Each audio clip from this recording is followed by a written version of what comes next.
ধরো আমার আমার ভিডিও ঠিক আছে, দেওয়া আছে, ভিডিও করা আছে, তুমি করে দেওয়া হবে। আসসালামু আলাইকুম, হ্যালো গাইস। আজকে চলে আসছি নতুন একটি জায়গায়, বরগুনা একদম পল্লী অঞ্চলে, পাশে নদীর ধারে পাশেই নদীর ধার দিয়ে ঘুরতে ঘুরতে হঠাৎ করে দেখলাম একটা পানের মানে পানের বাগান। সেখানে ঢুকে পড়লাম, ঢুকে দেখতেছি সুন্দর সুন্দর পানের বাগান। তো পানের চেহারাগুলি খুব সুন্দর লাগছে, আপনারা দেখতে পারতেছেন। অনেক সুন্দর সুন্দর পান হচ্ছে, কেবল ছোট ছোট গাছ।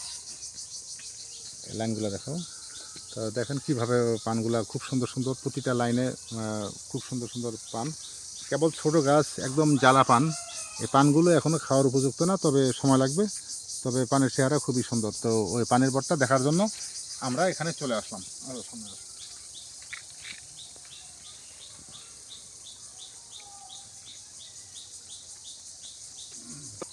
আপনাদেরও যদি এরকম অনেক জমি জায়গা থেকে থাকে, তাহলে আপনারা এরকম পানের বর লাগিয়ে ভালো জাতের পান উৎপাদন করবেন।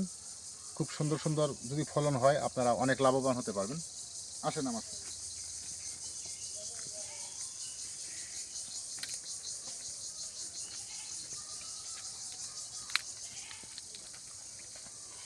এখান থেকে নিয়ে এই পর্যন্ত পুরাটাই পানের বর। একটু ঘুরে ঘুরে আপনারা দেখতে পারবেন।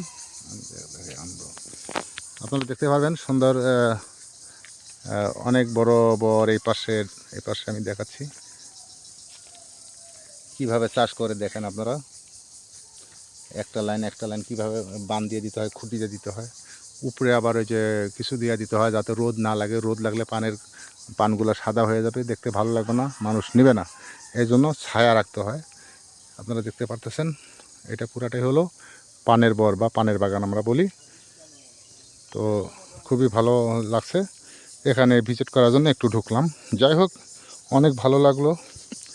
তো আপনারা যাদের এরকম জায়গা জমি আছে পানের বাগান করার মতো বা বর করার মতো, আপনারাও করতে পারেন।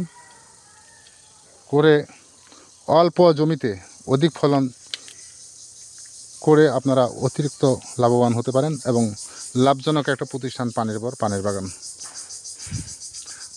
তা আর বেশিক্ষণ আমি ভিডিওটা করবো না, এখানেই শেষ করে দেবো। খুবই ভালো লাগলো। আমরা সামনে দিয়ে একটু ঘুরবো, সামনে নদীর পাড় দিয়ে একটু ঘুরবো। এই যে আমরা এই রাস্তা দিয়ে নেমে গেছি। আর এখানে হলো খাল, এটা যেমন খাল, এই খালটা দিয়ে সবসময় পানি থাকে, 12 মাস পানি থাকে। এটা হলো আমাদের এখানে যেখানে আসছি আমরা, পাশেই তো বড় নদীতে যখন জোয়ার আসে, জোয়ারের সময় খালটা ভরে যায়। আবার এখন জোয়ার বোধহয় নাই মনে হয়, এখন মনে হয় জোয়ার নাই নাকি, ও পানি উঠতেছে মনে হয় না এখন। ও হ্যাঁ, পানি উঠতেছে, জোয়ার উঠতেছে, এই জন্য এখন একটু পানি বেশি। যখন জোয়ার থাকবে না, তখন কিন্তু পানিটা নেমে যাবে। তো যাই হোক, আমরা ঘুরতে ঘুরতে এখানে পানের বর দেখলাম, তারপরে নদী পাড় দিয়ে দেখতেছি, আর খুবই ভালো লাগতেছে। আর নদীর পাশে দিয়েই একটা রাস্তা, সেটা রাস্তা তো না আসলে, এটাকে আমরা বাঁধ বলি। সে বাঁধটা দেওয়া হয় এই কারণে, যেমন বর্ষায় বা ঘূর্ণিঝড় বা বিভিন্ন জলোচ্ছ্বাসের মধ্যে যেন লোকালে পানি প্রবেশ করতে না পারে, সেই জন্য এই বাঁধটা দেওয়া হয়েছে। এই বাঁধের এই পাশে হলো বসতি, আর এই পাশে হলো নদী। এই পাশে হলো নদী। সামনে নদী আছে, এই জায়গায় লক করে।